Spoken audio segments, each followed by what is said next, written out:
ስመ አብ ወወልድ ወመንፈስ ቅዱስ አሐዱ አምላክ አሜን። የአንጋፋዋ ርዕሰ አድባራት ለንደን ደብረ ጽዮን ቅድስት ማርያም ቤተክርስቲያን 50ኛ ዓመት ምስረታ በዓል ምክንያት በማድረግ አንድ ሳምንት የሚቆይ መንፈሳዊ መርሃ ግብር ተዘጋጅቷል።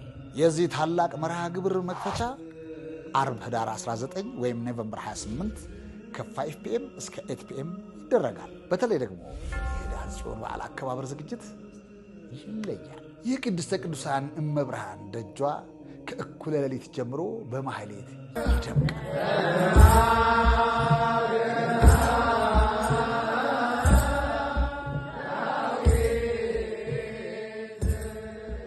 ከታቦት ንግስ በኋላ ጉባኤው ይቀጥላል። የአባቶች ተስፋ በድንግል ማርያም ተፈጸመ። ሊቀ መዘምራን ይልማ ኃይሉ ሀገረ አሜሪካ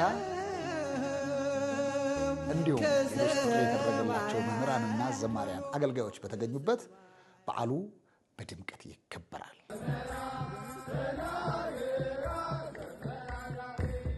ስለዚህ በለንደንና አካባቢዋ የምትገኙ ኦርቶዶክሳውያን በሙሉ ለንደን በምትገኘው ርዕሰ አድባራት ለንደን ደብረ ጽዮን ቅድስት ማርያም ቤተክርስቲያን በመገኘት በዚህ ታላቅና ታሪካዊ መንፈሳዊ መርሃ ግብር ላይ እንድትሳተፉ በልዑል እግዚአብሔር ስም ተጋብዛችኋል። ጽዮንን ክበቧት፣ በዙሪያዋም ተመላለሱ።